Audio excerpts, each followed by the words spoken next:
가정부가 주인 따라 여행 가는 거 봤어? 집에서 청소나 하고 화초에 물이나 줘. 시어머니가 며느리인 저를 똑바로 보며 차갑게 내뱉은 말입니다. 그리고 짐을 챙기던 시어머니가 6살 아린이를 내려다보며 말씀하셨어요. 얘야, 이건 할머니 여행짐이야. 어디에 넣는 거니? 엄마랑 집에 있어야지. 툭! 아린이의 흰 토끼 인형이 바닥에 떨어졌습니다. 아린이는 울지도 못한 채 입술을 꼭 깨물었어요. 6년이었습니다. 매일 새벽 4시 반에 일어나 시댁 식구 3명의 입맛에 맞춘 국을 끓이고 퉁퉁 부은 발로 퇴근해서 또 저녁상을 차렸습니다. 남편의 식당 사업비까지 제 적금으로 다 갚아줬지만 돌아온 건 작은 호텔 알바 주제라는 비아냥뿐이었습니다. 하지만 그들은 꿈에도 몰랐을 겁니다. 제가 왜 6년 동안 그 시집살이를 참고 살았는지, 그리고 그들이 신나게 캐리어를 끌고 떠난 그 특급 호텔이 사실은 제가 총지배인으로 일하는 곳이라는 걸요. 지금부터 6년의 서름을 단 한 번에 갚아준 며느리의 통쾌한 사연이 시작됩니다. 어디서 듣고 계신지 적어주시면 그곳으로 복이 가득하길 기도할게요. 새벽 4시 반이었어요. 서울 어딘가 아직 해도 뜨지 않은 시간. 아파트 복도 가로등만 혼자 깜빡이고 있는 그 시간에 저는 혼자 부엌에 서 있었습니다. 형광등을 켜면 지직 소리와 함께 냉기가 팔을 감쌌어요. 그래도 손은 멈추지 않았습니다. 앞치마 끈을 등 뒤로 묶는 그 동작이 숨 쉬는 것만큼 익숙해진 지 오래였으니까요. 저는 윤서아, 32살이었습니다. 결혼한 지 6년이 됐어요. 그 6년 동안 저는 단 하루도 이 시간을 걸은 적이 없었습니다. 몸이 아파도 회사에서 죽도록 시달린 날도, 아린이가 열이 펄펄 끓어 밤새 등을 두드려준 다음 날도요. 알람은 필요 없었어요.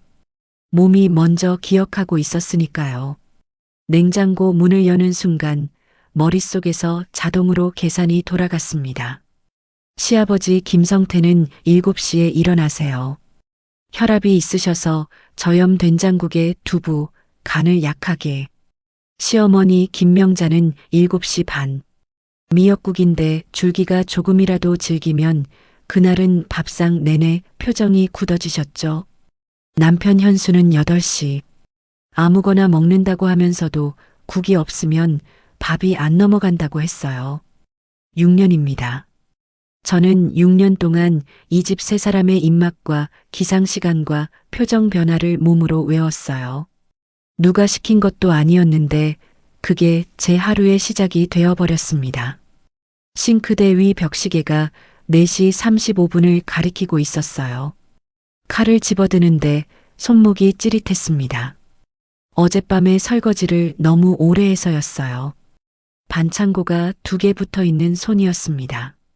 저는 손목을 한번 돌리고 소리가 나지 않게 힘을 빼서 두부를 썰기 시작했어요. 창밖은 여전히 어두웠습니다. 아침 7시 시아버지가 거실로 나오셨습니다. 슬리퍼 끄는 소리, 소파에 앉는 소리, 리모컨 집어드는 소리. 저는 부엌에서 그 소리들을 들으며 아메리카노를 내렸어요. 온도를 손바닥으로 확인했습니다. 너무 뜨거우면 이게 뭐야가 나오고 조금이라도 식으면 이걸 커피라고 조가 나왔거든요. 저는 그 온도를 맞추는 법을 6년 동안 몸으로 익혔습니다. 커피, 딱 한마디였어요. 인사도 눈길도 고맙다는 말도 없었습니다. 처음엔 그 한마디가 서운했는데 6년이 지나고 나니 서운함조차 느끼지 못하게 됐어요. 그게 더 무서운 일이었습니다. 7시 반이 되자 시어머니 김명자가 나오셨어요. 자리에 앉자마자 국그릇을 들어 한 숟가락 떠드시더니 입을 다물기도 전에 혀를 차셨습니다. 딱 그 소리가 났어요. 즉, 국이 싱겁네. 이게 무슨 국이야? 저는 죄송합니다. 어머니라고 했습니다. 어제도 그 전날도 지난주에도 같은 레시피로 끓였다는 말은 꺼내지 않았어요. 그 말을 꺼냈다가 어떤 일이 벌어지는지 이미 알고 있었으니까요. 시어머니가 반찬 접시들을 하나씩 훑어보셨습니다. 젓가락으로 이것저것 들쑤시는 그 손끝에서 저는 오늘 아침 표정이 어떨지를 읽었어요. 그리고 예상대로였습니다. 아무렇지도 않은 얼굴로 마치 날씨 얘기를 하듯이 한마디를 던지셨어요. 작은 호텔 프런트가 뭘 배우겠어. 청소나 하는 거 아니야. 저는 밥그릇을 내려놓았습니다. 아무 말도 하지 않았어요. 입술을 꾹 깨물고 부엌으로 돌아서는데 딱 그때였습니다. 안방 문이 열리면서 잠옷 차림의 아린이가 뛰어나왔어요. 제 딸 6살. 통통한 두 볼에 잠이 덜 깬 채로 제 치맛자락을 꼭 쥐더니 할머니를 보고 해맑게 웃으며 말했습니다.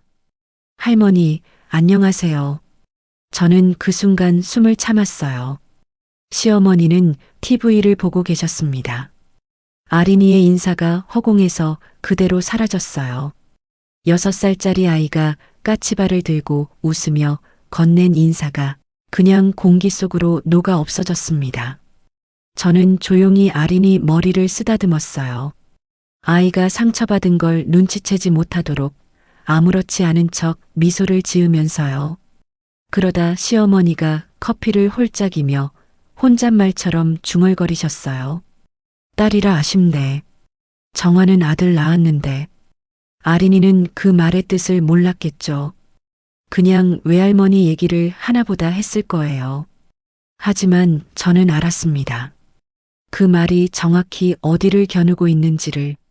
제 딸이, 제 아이가 태어난 것만으로 이미 이 집에서 아쉬운 존재로 분류되어 있다는 걸. 저는 아린이 머리를 한 번 더 쓰다듬었습니다.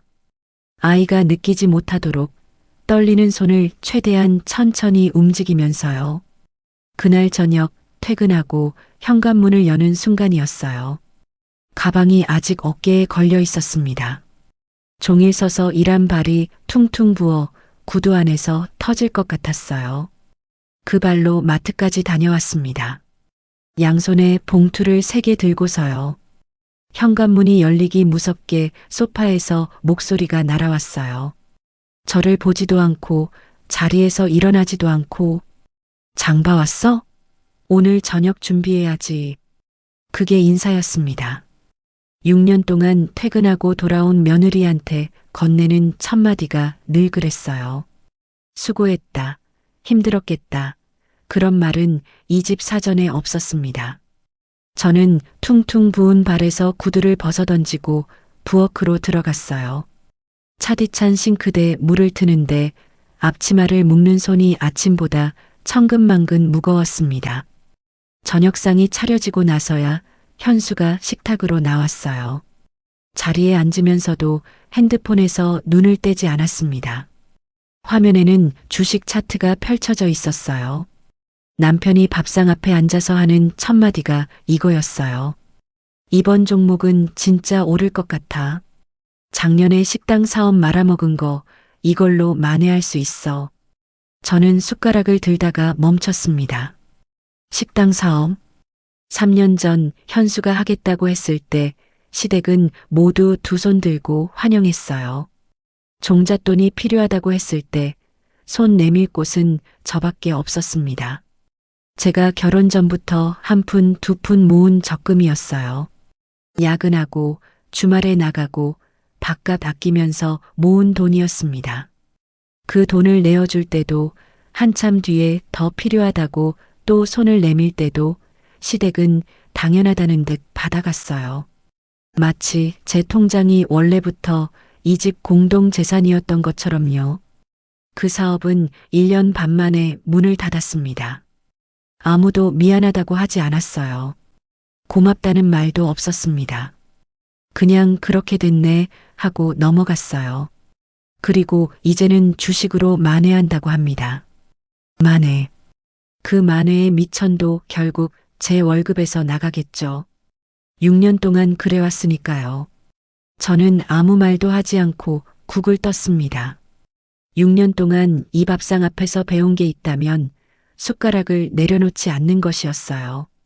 저녁 식사가 끝난 뒤였어요. 시아버지가 기분 좋은 표정으로 봉투 하나를 들고 나오셨어요. 회사 이벤트에서 헤라모텔 1박 2일이 당첨됐다는 거였습니다. 그 말이 떨어지기 무섭게 시어머니 얼굴이 환해졌고 마침 시누이 정화한테서 영상통화가 왔어요. 스피커폰 너머로 신난 목소리가 튀어나왔습니다. 오빠, 우리도 같이 가요. 칠순잔치 여행으로 하면 딱이잖아요. 식탁에 웃음이 퍼졌어요. 저는 그 웃음 속에서 조심스럽게 입을 열었습니다. 저와 아린이도 같이 가면 어떨까요? 잠깐 침묵이 흘렀어요. 현수가 헛기침을 하더니 핸드폰에서 눈을 떼지 않고 말했습니다. 여보, 이번엔 그냥 우리 식구끼리만 다녀올게. 정환에도 오고 하니까 사람 많으면 복잡하잖아. 우리 식구. 그 단어에 저와 아린이는 없었습니다. 남편이 내뱉은 그 말이 얼마나 태연했는지 저는 지금도 잊지 못해요. 밥 먹다가 반찬 하나 더 달라는 것처럼 아무렇지도 않게 아내와 딸을 식구 명단에서 지워버렸습니다.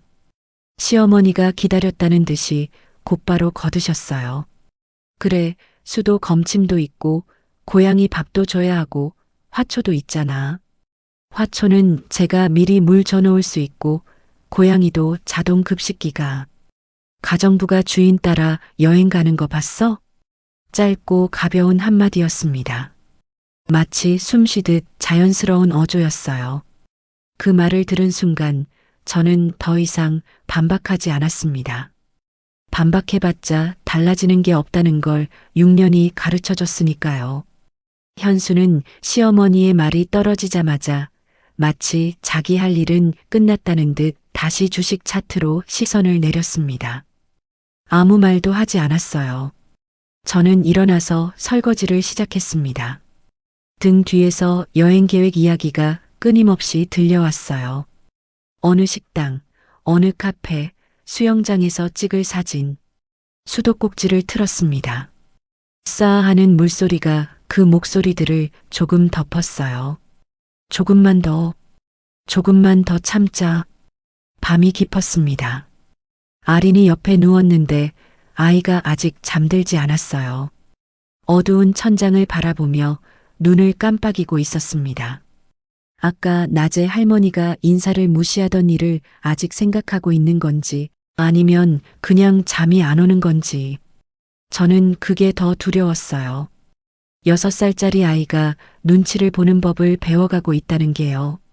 아린아, 잘 자. 아린이가 잠시 천장을 보다가 작은 목소리로 말했어요. 엄마, 나는 할머니한테 손녀가 아닌가 봐. 저는 대답하지 못했습니다.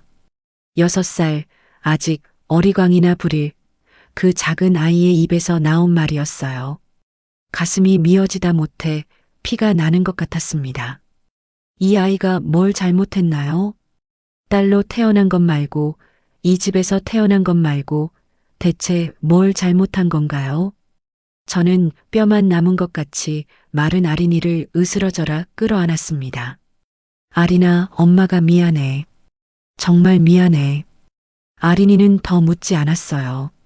엄마 품에 파고들더니 잠시 후 고른 숨소리가 들렸습니다. 아이가 잠든 걸 확인하고 나서야 저는 천천히 팔을 풀었어요. 그리고 천장을 바라봤습니다. 오늘 하루가 머릿속에서 천천히 돌아갔어요. 새벽 4시 반에 부어. 국이 싱겁다는 말. 청소나 하는 거 아니냐는 말. 가정부가 주인 따라 여행 가는 거 봤냐는 말. 우리 식구끼리만 다녀오겠다는 말. 그리고 지금 제 옆에 잠든 아린이. 그때 핸드폰 화면이 밝아졌어요. 헤라모텔 내부 메신저였습니다. 발신인은 김 실장. 총지배인님, 내일 오전 10시 체크인 현황 보고드리겠습니다. 저는 화면을 잠시 바라보다가 조용히 내려놓았어요. 총지배인. 이 집에서 저는 가정부였지만 내일 아침 저는 다른 사람이 될 거였습니다. 시댁 식구들은 아직 몰랐어요. 제가 6개월 전부터 어디서 무슨 일을 하고 있는지를요. 창밖에서 가로등 빛이 들어왔습니다. 아직 새벽이 오려면 한참 남았어요. 눈을 감았습니다. 내일 아침 4시 반이 또 올 거였어요. 이튿날 아침 여행 출발 날이었습니다. 거실에 캐리어 3개가 놓였어요. 집안에 모처럼 활기가 돌았습니다. 시어머니가 짐을 확인하시고 시아버지가 옷을 차려입으시고 현수가 차키를 집어들었어요. 다들 신이 난 얼굴이었습니다. 그때 아린이가 방에서 나왔어요. 손에는 흰 토끼 인형이 들려 있었고 다른 손에는 분홍 원피스가 접혀 있었습니다. 어딘가 가는 거라면 자기도 예쁘게 입고 싶었겠죠.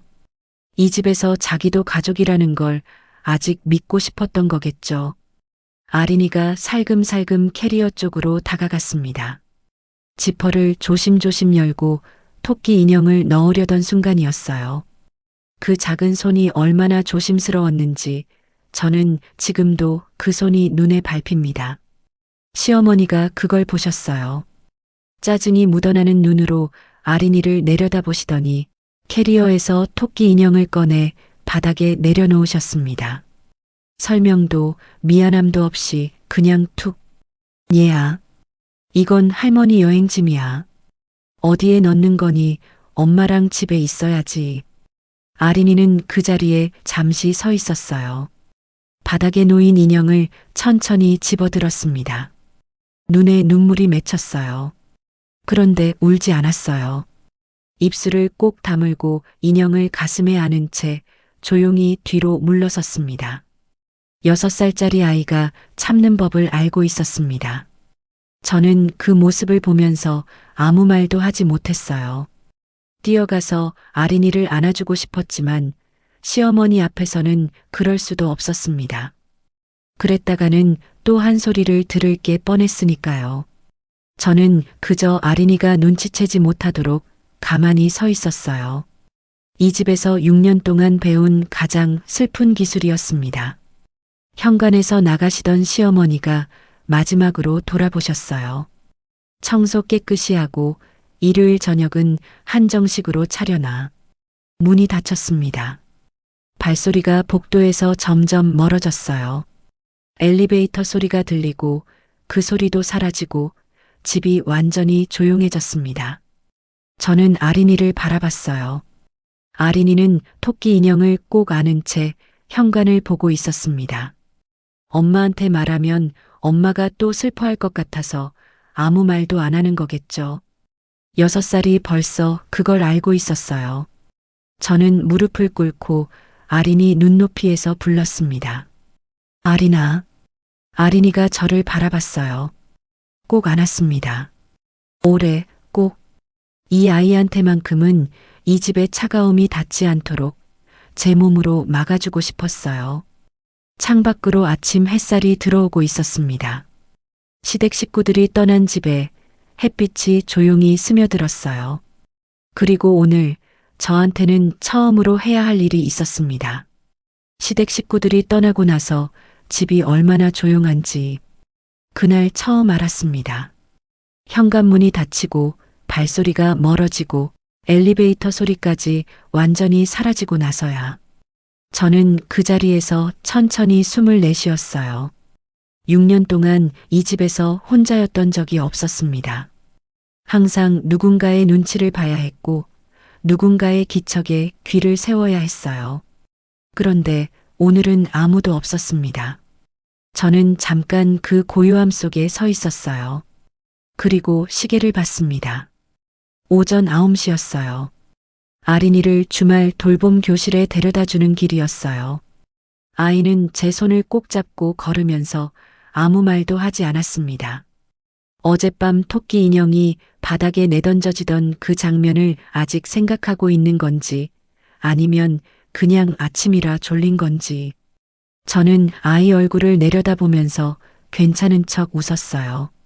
돌봄 교실 앞에서 헤어지려는데 아린이가 제 손을 더 꼭 쥐었습니다. 엄마, 오늘 어디 가? 엄마 잠깐 일하고 올게. 저녁엔 같이 맛있는 거 먹자. 아린이가 고개를 끄덕이더니 작은 목소리로 말했어요. 할머니는 호텔 가고, 엄마는 일 가고, 나만 혼자야. 그 말이 발걸음을 붙잡았습니다. 뒤돌아서 아이를 다시 안아줄까 하다가 저는 그냥 머리를 쓰다듬으며 웃어 보였어요. 울면 안 됐습니다. 지금 울면 아린이가 더 불안해할 테니까요. 집에 돌아오는 길 내내 그 말이 귓가에 맴돌았어요. 나만 혼자야. 집에 돌아와서 저는 안방 옷장 앞에 섰습니다. 평소엔 절대 손대지 않는 칸이었어요. 뒤쪽 깊숙한 곳, 시어머니가 들여다볼 일 없는 자리에 조심스럽게 걸어둔 옷들이 있었습니다. 감색 정장, 실크 블라우스, 굽이 있는 구두. 이 집에서 저는 늘 앞치마를 두르고 있어야 했기 때문에 이 옷들은 옷장 안에서 조용히 기다리고 있었어요. 거울 앞에 섰습니다.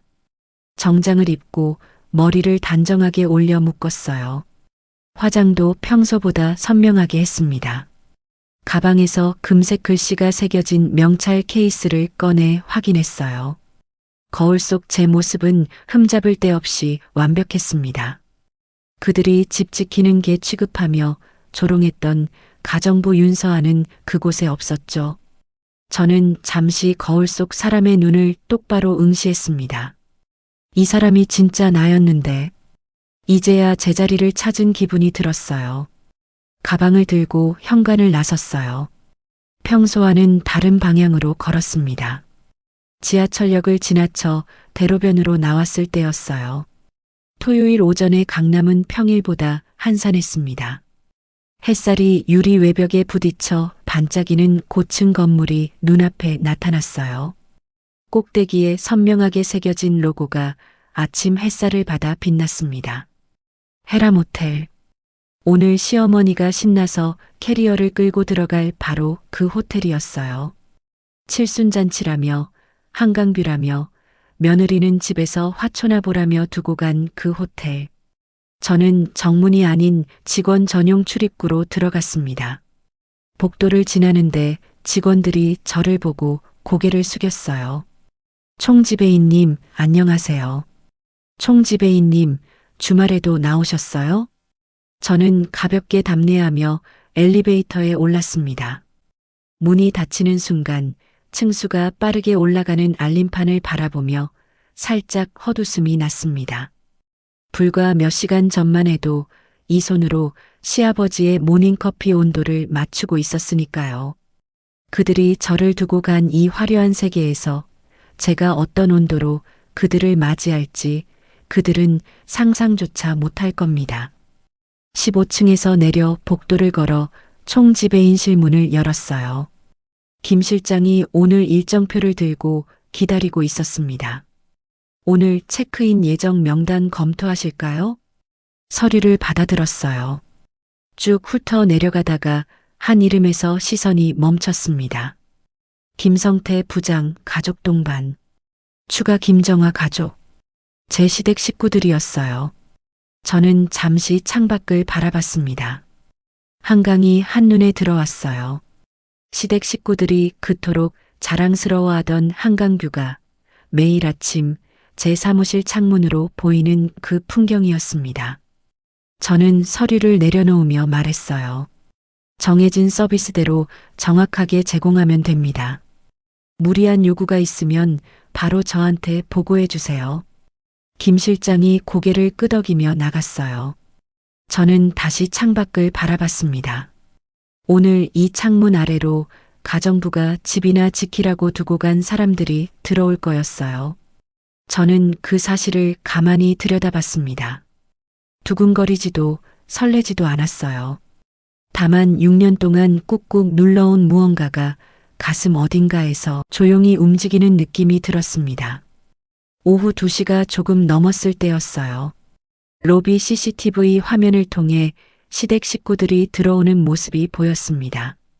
시어머니가 로비를 둘러보며 연신 감탄하는 모습, 시아버지가 우쭐한 표정으로 프런트를 향해 걸어가는 모습, 정화가 핸드폰을 들어 여기저기 사진을 찍는 모습이 보였어요. 현수도 보였습니다. 손을 바지 주머니에 찔러 넣고 멀뚱히 서 있는 그 모습이 어쩐지 낯설지 않았어요. 저는 모니터를 끄고 보고서로 돌아갔습니다. 그런데 채 30분도 지나지 않아 김 실장이 문을 두드렸어요. 프런트에서 연락이 왔습니다. 김명자 여사 일행이 스위트룸 업그레이드를 강하게 요구하고 있다고 합니다. 저는 예상하지 못한 게 아니었어요. 어젯밤에 이미 짐작하고 있었습니다.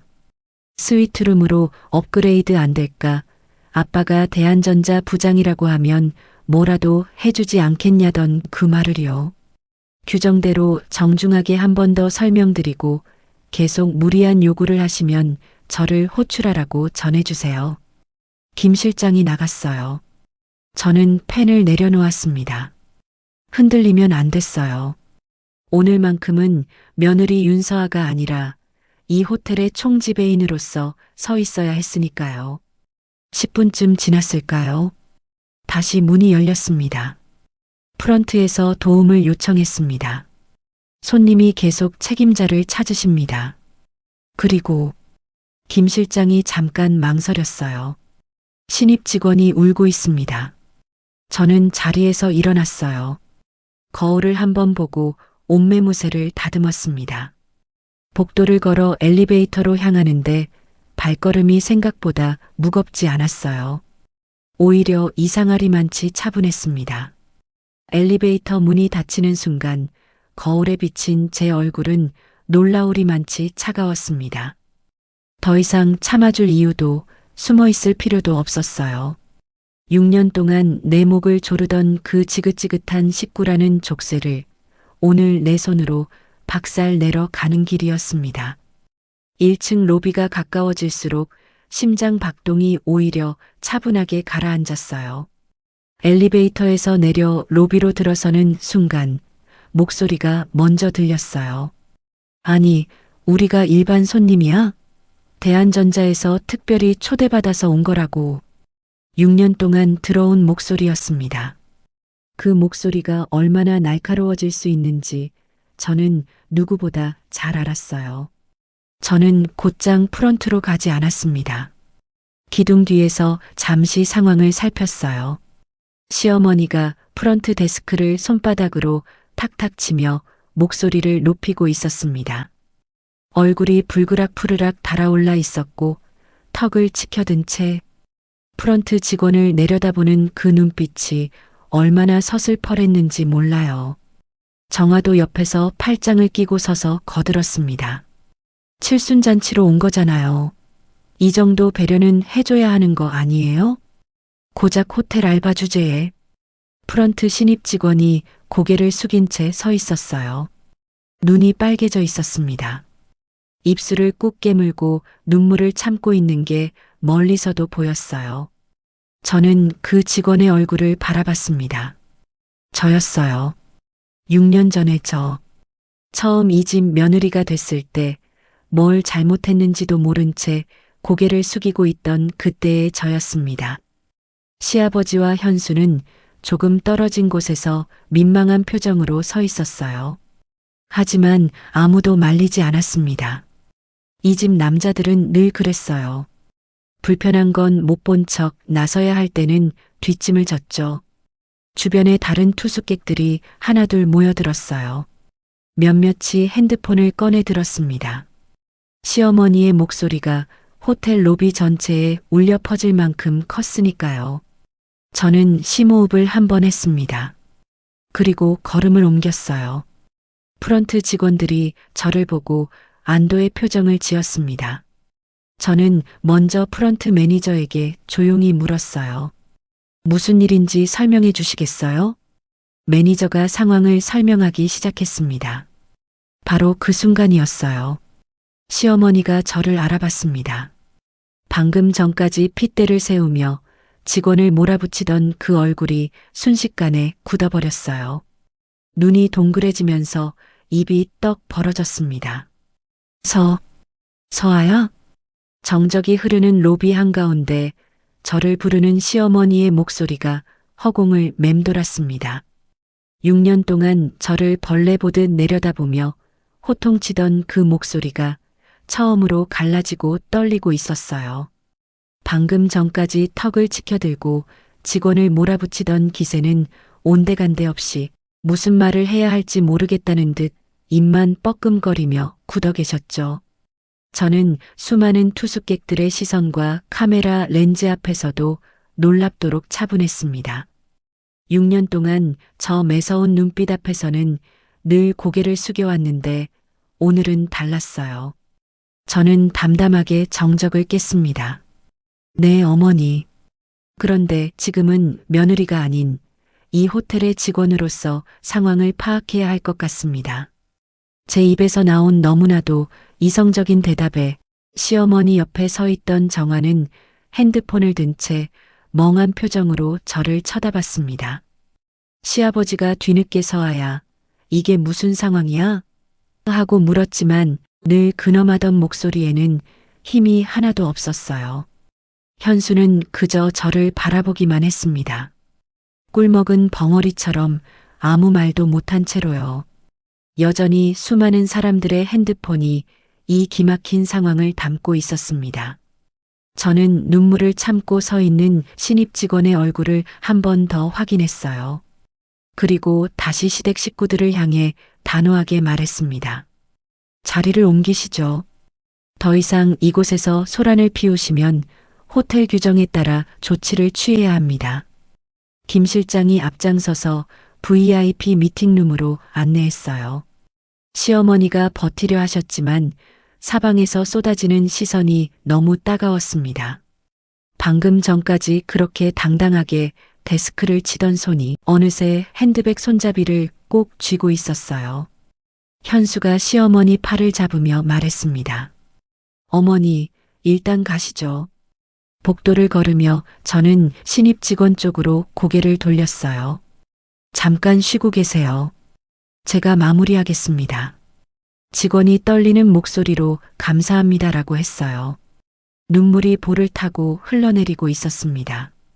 저는 그 모습을 보면서 발걸음을 옮겼어요. 가슴 한쪽이 뜨거웠습니다. 저도 저 얼굴로 6년을 버텼으니까요. VIP 미팅룸 문이 닫히자 공기가 달라졌습니다.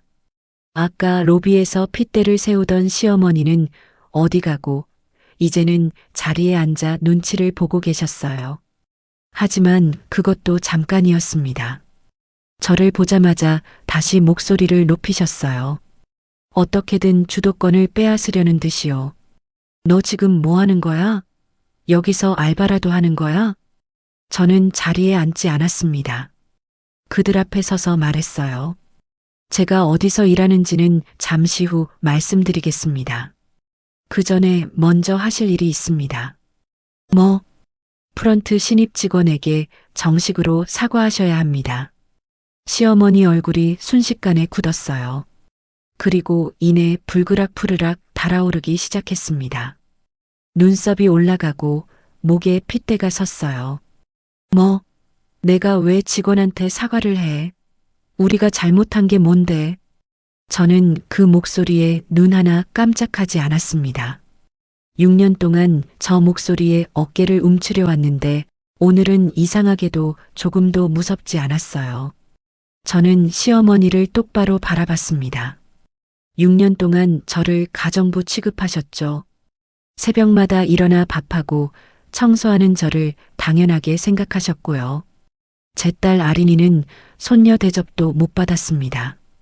아들이 아니라는 이유로요. 시어머니가 입을 다물었어요. 정화가 끼어들려 했습니다. 저는 조용히 손을 들었어요. 오늘 저 직원은 저와 다르지 않습니다.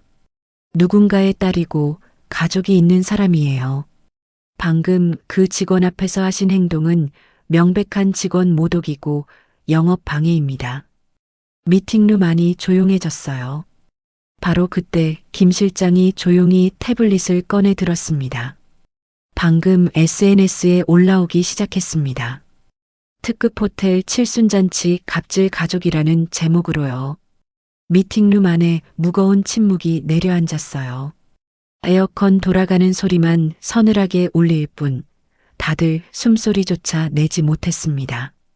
시아버지 얼굴이 하얗게 질렸어요. 항상 꼿꼿하던 어깨가 사시나무 떨리듯 흔들리고 있었습니다.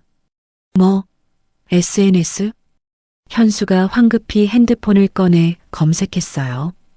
화면을 보는 순간 얼굴이 굳어버렸습니다. 아버지, 진짜 올라왔어요. 영상도 있어요. 정화가 자기 핸드폰으로 확인하더니 비명을 질렀어요. 어머, 이거 우리 엄마잖아요. 시어머니가 핸드폰을 빼앗아 화면을 들여다봤습니다. 손이 덜덜 떨렸어요. 화면 속에서 자기 목소리가 흘러나오고 있었습니다. 프런트 데스크를 손바닥으로 치며 소리치는 자기 모습이 그대로 담겨 있었어요. 그 당당하던 얼굴이 순식간에 쪼그라들었습니다. 김 실장이 덧붙였어요. 현재 실시간으로 확산되고 있습니다. 바로 그때였어요. 미팅룸 문이 열렸습니다. 단정한 차림의 중년 여성이 들어서셨어요. 시어머니가 얼굴을 보더니 언제 화를 냈냐는 듯 목소리를 한 톤 높이며 자리에서 일어나셨습니다. 간드러지는 콧소리까지 섞어가며 말했어요. 어머, 사돈어른 아니세요? 오늘은 어쩐 일로 여기를 빼입으셨네. 어디 행사라도 있으세요? 제 어머니 윤혜경이었습니다. 방금 전까지 SNS 영상에 손이 덜덜 떨리던 사람이 맞나 싶을 정도였어요. 이분은 어쩌면 이렇게 빠르게 표정을 바꾸실 수 있는 건지, 위기가 오면 움츠러들고 만만한 상대가 보이면 금세 기어오르는 그 패턴을 저는 6년 동안 가장 가까이서 지켜봐 왔습니다. 어머니가 조용히 웃으며 말씀하셨어요. 네, 저도 이 호텔에 볼 일이 있어서요. 시어머니가 능청스럽게 다가서며 말씀하셨습니다. 잘 됐다. 사돈도 보고 우리 칠순잔치 여행인데 같이 식사라도 해요. 그 순간 김 실장이 어머니 옆에 서며 조용하지만 또렷하게 말했습니다. 헤라모텔 그룹 윤혜경 회장님이십니다. 시어머니의 웃음이 그 자리에서 굳어버렸습니다. 방금 전까지 간드러지던 그 목소리가 쏙 들어갔어요. 눈이 커지더니 입이 반쯤 벌어진 채로 굳었습니다. 회장님이라는 두 글자가 귓가에서 맴도는 것 같았어요. 정화가 손으로 입을 틀어막았고 현수가 천천히 눈을 감았습니다. 시아버지는 의자 팔걸이를 꽉 쥔 채 꼼짝도 못했어요. 어머니가 담담하게 시댁 식구들을 바라보며 말씀하셨습니다. 오늘 로비에서 있었던 일 다 봤습니다. 잠깐 멈추셨다가 한마디를 더 하셨어요. 그리고 제 딸한테 6년 동안 하신 일도요. 미팅룸 안이 완전히 조용해졌습니다. 시어머니는 입을 열었다가 닫았어요. 그리고 또 열었다가 닫았습니다. 6년 동안 이 집에서 그 어떤 말도 막힌 적 없던 그 입이 처음으로 말문이 막혔어요. 반박할 말을 찾으시는 것 같았지만 아무것도 나오지 않았습니다. 사실이었으니까요. 저는 그 모습을 바라보면서 아무 말도 하지 않았어요. 창밖으로 한강이 보였습니다. 햇살이 강물 위에서 반짝이고 있었어요. 저 강물이 얼마나 많은 것들을 흘려보냈는지 오늘 이 자리에서 6년치가 한꺼번에 떠내려가는 것 같았습니다. 어머니의 한마디가 미팅룸 공기를 완전히 바꿔놓은 뒤였습니다. SNS 영상 앞에서 손이 덜덜 떨리던 시어머니는 이제 어머니가 누구신지 알고 나서 완전히 다른 사람이 돼 있었어요. 방금 전까지 턱을 치켜들고 직원을 몰아붙이던 그 기세는 온데간데 없이 사라졌고 핸드백 손잡이를 두 손으로 꼭 쥔 채 시선을 어디다 둬야 할지 모르고 계셨습니다. 하지만 그것도 잠깐이었어요. 어색한 침묵이 흐르다가 시어머니가 다시 목소리를 가다듬으셨습니다. 분위기를 뒤집으려는 듯 저를 향해 눈을 가늘게 뜨셨어요. 그래도 넌 우리 집 며느리야. 사돈 어른이 여기 회장님이면 어때? 6년을 같이 살았잖아. 가족이잖아. 저는 그 말을 듣는 순간 이상하게도 슬프지 않았어요. 예전이라면 저 말 한마디에 또 마음이 흔들렸겠죠. 그래, 가족이니까 참아야지. 조금만 더 버티면 진짜 가족이 되겠지. 6년 동안 저를 이 집에 붙잡아 둔 게 바로 그 말이었으니까요. 가족, 가족, 가족. 그 말이 얼마나 무기처럼 쓰였는지 저는 누구보다 잘 알고 있었습니다. 저는 자리에 앉지 않았어요. 그들 앞에 서서 천천히 입을 열었습니다. 어머니, 저는 오늘 이 자리에서 6년 동안 한 번도 하지 못한 말씀을 드리려고 합니다. 시어머니가 고개를 들었어요. 눈빛이 흔들렸습니다. 반박하려는 건지 도망치고 싶은 건지 그 두 가지가 뒤섞인 얼굴이었어요. 새벽 4시 밤마다 부엌에 서 있었습니다. 6년 동안 단 하루도 빠진 적 없이요. 몸이 아파도 아린이가 열이 펄펄 끓는 날도 회사에서 죽도록 시달린 날도요. 시어머니가 입을 열었습니다. 그거야 며느리로서 당연한. 제 월급으로 이 집 생활비를 댔습니다. 시어머니의 말이 뚝 끊겼어요. 저는 멈추지 않았습니다. 어머님 반찬 재료비, 아버님 용돈, 남편 사업 미천. 제 적금을 깨서 댔어요. 그 사업이 1년 반 만에 망했을 때 아무도 미안하다고 하지 않았습니다. 고맙다는 말도 없었어요. 마치 제 돈이 원래부터 이 집 돈이었던 것처럼요. 시아버지가 시선을 창밖으로 돌리셨어요. 불편한 진실 앞에서 늘 그래왔듯이 못 들은 척 다른 곳을 바라보고 계셨습니다. 6년 동안 이 집에서 방관이 얼마나 폭력이 될 수 있는지 저는 저 뒷짐진 어깨를 보면서 배웠어요. 정화가 팔짱을 끼며 끼어들려 했습니다. 언니, 그건 부부가 함께 사는 거잖아요. 돈 문제로 그렇게. 정화 씨. 제가 조용히 부르자 정화가 입을 다물었어요. 오늘 로비에서 프런트 직원한테 호텔 알바 주제라고 하셨죠. 그 말 6년 전에 저한테도 똑같이 하셨어요. 작은 호텔 프런트가 뭘 배우겠냐고요. 정화가 시선을 내렸습니다. 아무 말도 하지 않았어요. 그때 현수가 자리에서 일어났습니다. 슬그머니 제 앞으로 다가오더니 지 혼자만 세상에서 제일 억울하다는 듯 미간을 잔뜩 찌푸린 얼굴로 말했어요. 서아야, 나한테도 왜 말 안 했어? 명색이 우리 부부잖아. 부부. 그 두 글자가 제 귓가를 때리는 순간 헛웃음이 터질 뻔했습니다. 밤마다 주식창을 들여다보며 제 월급을 당당하게 요구할 때도 우리는 부부였습니다. 하지만 시어머니가 아린이 인사를 씹어버릴 때, 토끼 인형을 바닥에 내던질 때, 이 남편은 단 한 번도 제 곁에 서준 적이 없었어요. 그저 시선을 내리깔거나 자리를 피하거나 못 본 척 핸드폰만 들여다봤죠. 제 적금을 깨서 식당 빚을 갚아줄 때는 부부의 부자도 안 찾던 사람이 이제 와서 부부 타령을 하고 있었습니다. 저는 꿀먹은 벙어리처럼 서 있는 저 얄팍한 남자의 바닥을 가만히 내려다봤어요. 말했으면 당신은 좀 달랐을까요? 제 입에서 나온 목소리는 화조차 나지 않은 서늘할 정도로 차분한 소리였습니다. 현수가 입을 열었다가 닫았어요. 지난 6년을 되짚어봐도 자기가 내 편이었던 기억이 단 한 번도 없다는 걸 본인이 제일 잘 알고 있을 테니까요. 시어머니가 마지막으로 목소리를 높이셨어요. 마지막 남은 자존심을 끌어모으는 듯한 얼굴이었습니다. 입술이 파르르 떨리고 있었어요. 그래도 넌 우리 집 며느리야. 가족이잖아. 저는 잠시 눈을 내리깔았습니다. 그리고 천천히 고개를 들었어요. 제가 이 6년을 버틴 건 아린이 때문이었습니다. 아이한테 아빠를 빼앗으면 안 된다고, 내가 조금만 더 참으면 진짜 가족이 될 수 있다고. 그렇게 믿으면서 새벽마다 일어났어요. 저는 현수를 향해 시선을 돌렸습니다. 그런데 오늘 아린이를 먼저 버린 건 아빠였어요.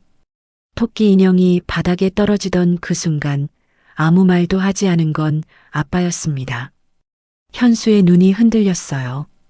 입술이 떨렸습니다. 무슨 말을 하려다가 결국 아무것도 하지 못했어요. 저는 다시 시어머니를 바라봤습니다. 어머니 말씀이 맞았네요. 처음부터 저는 이 집의 가정부였던 거예요. 테이블 위에 손을 뻗었습니다. 왼손 약지에 끼워진 반지를 천천히 뺐어요. 6년 전 결혼식 날 현수가 끼워줬던 그 반지였습니다. 설레는 마음으로 이 집 문을 들어서던 그날의 저는 6년 뒤에 이렇게 이 반지를 빼게 될 줄 몰랐겠죠. 반지를 테이블 위에 조용히 내려놓았어요. 현수가 벌떡 일어섰습니다. 서아야, 잠깐만. 저는 이미 몸을 돌리고 있었어요. 시어머니 목소리가 뒤에서 날아왔습니다. 야, 윤서아. 지금 나가면 끝이야. 저는 문손잡이에 손을 얹고 딱 한마디만 했어요. 뒤를 돌아보지 않은 채로요. 네, 끝입니다. 6년 동안 많이 늦었네요. 그리고 문을 열었습니다. 복도의 공기가 차갑고 조용하게 밀려들었어요. 저는 그 안으로 걸어 나갔고 등 뒤에서 문이 천천히 닫혔습니다. 소란도 울음도 아무것도 없었어요. 그저 조용히 6년이 그 문 안쪽에 남겨졌습니다. 테이블 위에 반지 하나만 남았어요.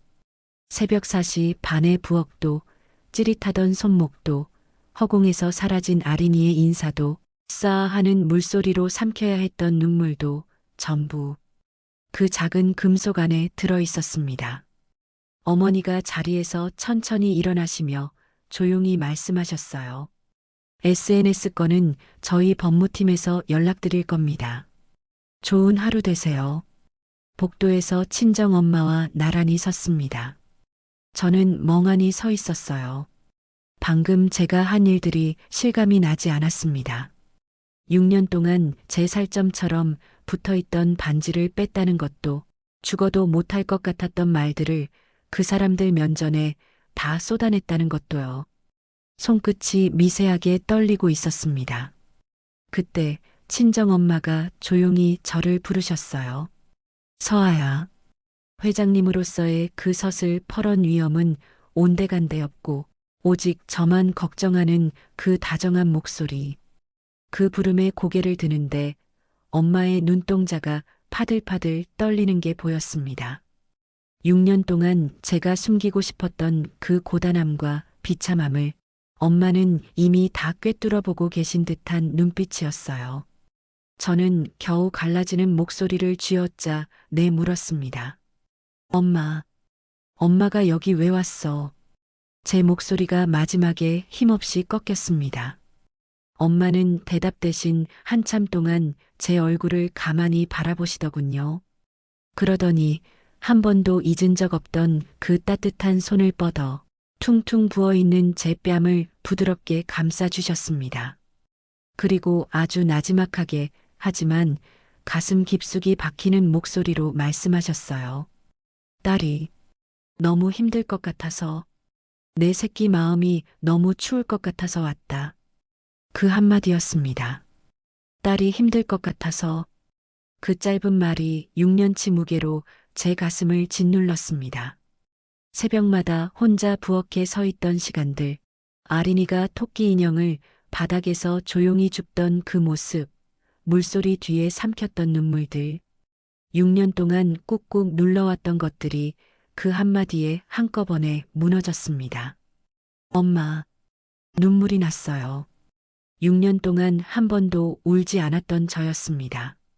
시댁에서도 퇴근길 지하철 안에서도 아린이를 재우고 혼자 천장을 바라보던 밤에도 꾹 참았던 저였어요. 눈물을 보이면 지는 것 같았거든요. 약한 모습을 보이면 안 된다고 6년 동안 이를 악물어 왔습니다. 그런데 엄마 앞에서는 버틸 수가 없었어요. 어머니가 말없이 저를 안으셨습니다. 복도 끝 창문으로 저녁 햇살이 길게 들어왔어요. 따뜻하고 조용한 빛이었습니다. 저는 엄마 품에서 한참을 울었어요. 어른이 되고 나서 엄마 앞에서 이렇게 실컷 운 게 얼마만인지 몰랐습니다. 그래도 됐어요. 오늘만큼은 그래도 됐습니다. 그날 밤 저는 오랜만에 아린이와 단둘이 돈가스 가게를 찾았습니다. 아린이가 얼마 전부터 지나갈 때마다 엄마 저기 가고 싶어 하고 졸라댔던 곳이었어요. 그때마다 저는 다음에라고 했는데 그 다음에가 오늘에야 왔습니다. 시어머니 눈치 볼 것도 저녁상 차린 것도 아무것도 없는 오늘이요. 바삭하게 튀겨진 돈가스 위로 김이 모락모락 피어오르는데 그 평범한 풍경을 보며 제 목안이 뜨거워졌어요. 이게 뭐라고. 이 작은 것 하나가 그렇게 어려웠구나. 아린이가 소스를 듬뿍 찍어 한 입 베어 물더니 눈이 동그래졌어요. 그리고 저를 올려다보며 물었습니다. 엄마, 이거 진짜 내가 다 먹어도 돼? 할머니 안 드려도 돼? 저는 아이 입가에 묻은 소스를 닦아주다가 손이 잠깐 멈췄어요. 내가 시집살이하며 흘린 눈물보다 이 아이의 입을 막고 살았던 그 침묵이 훨씬 더 아픈 흉터였다는 걸 그 순간 처음으로 똑바로 마주했습니다. 응, 아린아. 이제 눈치 안 봐도 돼. 엄마랑 아린이 하고 싶은 거 다 하고 살자. 아린이가 배시시 웃으며 말했어요. 엄마, 오늘 되게 시원해 보여. 꼭 하늘 같아. 하늘. 6살짜리 아이의 눈에 비친 제 모습이 하늘이었습니다. 저는 그 말을 듣는 순간 웃음이 나왔어요. 비로소 6년 만에 이 아이의 하늘이 되어주고 있구나 싶었습니다. 며칠 뒤 친정 엄마에게서 먼저 연락이 왔습니다. 호텔 회장님이 아닌 하나뿐인 내 엄마로서의 부름이었어요. 사무실 소파에 마주 앉아 엄마가 따뜻한 찻잔을 내밀며 말씀하셨어요. 서아야, 이제 내 인생 살아. 저는 찻잔을 두 손으로 감쌌습니다. 따뜻했어요. 무서워, 엄마. 아린이 데리고 혼자 사는 거. 무서운 게 당연하지. 근데 너 6년 동안 혼자 다 했잖아. 이미 할 수 있는 사람이야. 저는 아무 말도 하지 않았어요. 그냥 그 말을 오래 붙잡고 있었습니다. 엄마가 서류 봉투를 하나 꺼내 테이블 위에 놓으셨어요. 빛바랜 통장이었습니다. 표지에 제 이름 석자가 선명하게 적혀 있었어요. 이건 내 거야. 내가 시집가기 전에 엄마가 내 이름으로 따로 만들어둔 거야. 저는 통장을 펼쳤어요. 잔액을 확인하는 순간 손이 멈췄습니다. 그런데 숫자보다 더 제 가슴을 친 건 매달 입금 자명에 적힌 문구들이었어요. 우리 딸 수고했어. 서아야 사랑해. 오늘도 고생 많았지. 엄마는 6년 동안 매달 제가 며느리로 살며 잃어버린 모든 순간들을 이 통장 안에 따뜻한 문장으로 기록해 오셨습니다. 저도 모르는 사이에요. 엄마는 왜 진작 말 안 했어? 엄마가 제 거친 손등을 가만히 어루만지며 말씀하셨어요. 내가 스스로 결정해야 했으니까. 엄마가 먼저 꺼내줬으면 내 선택이 아니잖아. 저는 한참 동안 그 말을 씹었습니다. 그러고 보면 엄마는 늘 그랬어요. 한 발짝 뒤에서 지켜보다가 딸이 스스로 일어설 수 있을 때 딱 한 번 손을 내밀어 주셨죠. 6년 동안 혼자라고 생각했는데 사실 혼자가 아니었던 거예요. 그로부터 2주가 지났습니다. 현수한테서 연락이 왔어요. 만나자고. 할 말이 있다고. 카페에서 마주한 현수는 낯선 사람 같았습니다. 늘 빳빳하게 다려입던 셔츠 대신 구겨진 옷차림에 면도도 제대로 하지 않은 얼굴이었어요. 자리에 앉자마자 미간을 찌푸리며 말했습니다. 서아야, 내가 잘못했어. 어머니도 반성하고 계셔. 아린이 생각해서라도 한 번만 기회를 주면 안 될까? 현수의 목소리는 떨리고 있었지만 제 마음에는 작은 파동 하나도 일지 않았어요. 6년 동안 제가 그토록 갈구했던 미안하다는 그 한마디가 이제는 유통기한이 한참 지난 것처럼 아무런 맛도 느껴지지 않았습니다. 저는 커피잔을 내려놓으며 말했어요. 현수 씨, 내가 반지를 뺀 건 며칠 전이지만 내 마음은 이미 아주 오래전에 당신 곁을 떠났어요. 제 목소리는 떨림 하나 없이 차분했습니다. 6년 동안 내 눈물을 외면하던 그 남자가 이제는 제 눈을 똑바로 쳐다보지도 못한 채 앉아 있었어요. 내가 울 때 당신은 주식 차트만 봤고 아린이가 상처받을 때 당신은 고개를 돌렸어요. 기회는 기다려주는 사람한테 주는 거예요. 나는 이미 너무 멀리 와버렸어요. 현수가 입을 열었다가 닫았습니다. 지난 6년을 되짚어봐도 자기가 내 편이었던 기억이 단 한 번도 없다는 걸 본인이 제일 잘 알고 있을 테니까요. 저는 자리에서 일어섰어요. 아린이는 아빠가 필요한 아이예요. 그건 변하지 않아요. 앞으로 아린이한테 아빠로서 잘해줬으면 합니다. 그게 지금 당신이 할 수 있는 전부예요. 카페 문을 열고 나왔습니다. 바깥 공기가 차가웠어요. 저는 잠깐 걸음을 멈추고 하늘을 올려다봤습니다. 구름 한 점 없이 맑았어요. 이상하게도 아무것도 후회되지 않았습니다. 그리고 한 달 뒤였어요. 시어머니한테서 문자가 왔습니다. 며느리야, 나 좀 봐줄 수 있겠니? 저는 그 문자를 한참 바라봤어요. 며느리야. 6년 동안 그 입에서 나온 건 가정부, 프런트의 호텔 직원이었는데 처음으로 며느리라는 말을 쓰셨습니다. 저는 답장을 보냈어요. 네, 말씀하세요. 시어머니를 만난 건 조용한 한식당이었습니다. 그런데 들어서는 모습부터 달랐어요. 로비에서 그렇게 당당하게 턱을 치켜들고 호령하시던 분이 마스크에 모자까지 눌러 쓴 채 구석 자리에 앉아 계셨습니다. 저를 보는 눈빛에 가시가 없었어요. 찻잔을 두 손으로 쥐고 천천히 입을 여셨습니다. 내가 너한테 많이 못됐지. 저는 아무 말도 하지 않았어요.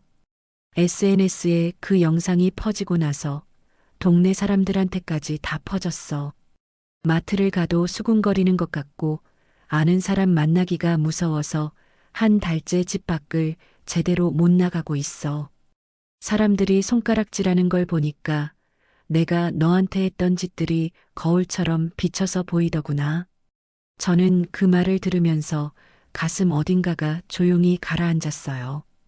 6년 동안 저를 이 집안에 가뒀던 분이 이제는 본인의 평판 때문에 집안에 갇혀 지내고 있었습니다.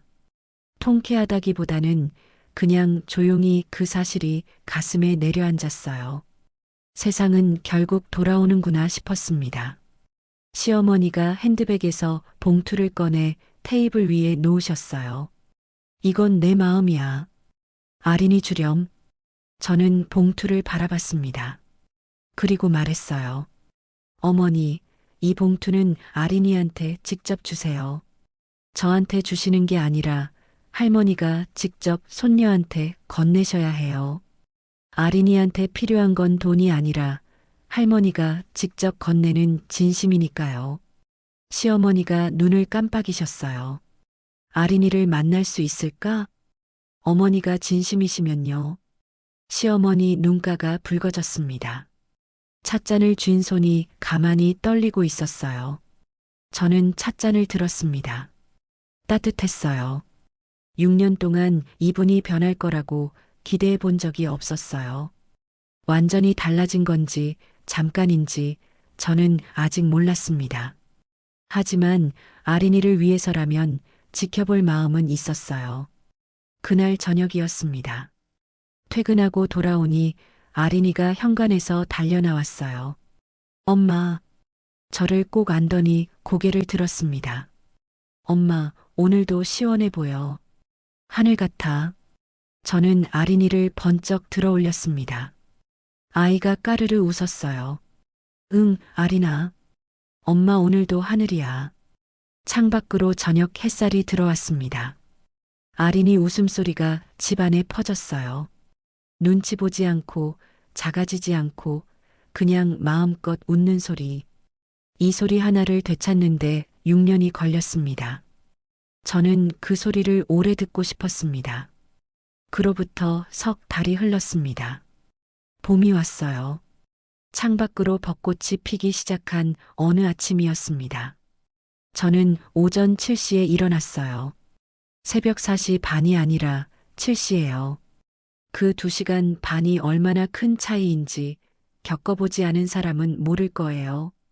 알람 소리에 눈을 뜨면서 더 이상 누군가의 눈치를 계산하지 않아도 된다는 것. 오늘 뭘 먹을까? 누가 먼저 일어날까? 표정이 어떨까? 그 끝없는 계산 없이 그냥 눈을 뜬다는 것. 그 사실 하나가 아침을 완전히 다른 것으로 만들었습니다. 부엌에 들어섰어요. 냉장고를 열었는데 웃음이 났습니다. 시아버지 혈압약 드실 때 먹으면 안 되는 것, 시어머니 미역 줄기가 질기면 안 된다는 것, 남편 국 없으면 밥이 안 넘어간다는 것. 그 긴 계산 대신 오늘 아침엔 딱 하나만 생각했어요. 아린이가 뭘 좋아하더라. 달걀말이를 만들기 시작했습니다. 아린이가 제일 좋아하는 거예요. 케첩을 듬뿍 찍어 먹는 그거요. 프라이팬에서 지글지글 소리가 났어요. 6년 전 새벽 부엌에서도 이런 소리가 났었는데 그때와 지금이 이렇게 다를 수 있구나 싶었습니다. 그때는 손이 억지로 움직였고 지금은 그냥 하고 싶어서 움직이고 있었어요. 아린이가 잠옷 차림으로 비비적거리며 나왔습니다. 엄마, 달걀말이다. 어서 씻고 와. 아린이가 화장실로 뛰어갔어요. 콧노래를 흥얼거리면서요. 저는 그 소리를 들으며 프라이팬을 잡은 손을 잠깐 멈췄습니다. 저를 가장 먼저 짓눌렀던 소리가 뭔지 아세요? 시어머니의 혀차는 소리였어요. 즉, 그 짧은 소리 하나가 하루를 통째로 가라앉혔었죠. 그런데 지금 이 부엌에서 들려오는 소리는 아이의 콧노래였습니다. 같은 공간인데 공기가 완전히 달라져 있었어요. 그 무렵 호텔에도 변화가 생겼습니다. 엄마가 오랫동안 준비해 오신 프로젝트가 드디어 시작됐어요. 헤라모텔 그룹 산하에 새로운 부티크 호텔을 여는 것이었습니다. 그리고 엄마가 그 호텔의 총괄을 저한테 맡기셨어요. 엄마가 처음 그 얘기를 꺼냈을 때였습니다. 사무실에 마주 앉아서 엄마가 서류를 건네셨는데 첫 장에 제 이름이 적혀 있었어요. 엄마, 내가 할 수 있을까? 벌써 하고 있잖아. 저는 그 서류를 한참 바라봤습니다. 6년 전 이 호텔에 처음 입사하던 날이 생각났어요. 아무도 모르게 직원 전용 출입구로만 출근했습니다. 시댁 식구들한테 들키지 않으려고요. 내가 일한다는 게 부끄러운 게 아니었는데 어느 순간부터 숨겨야 할 것처럼 돼 있었어요. 새벽에 밥을 하고 퇴근하고 또 밥을 하면서 그 틈틈이 이 자리까지 올라왔습니다.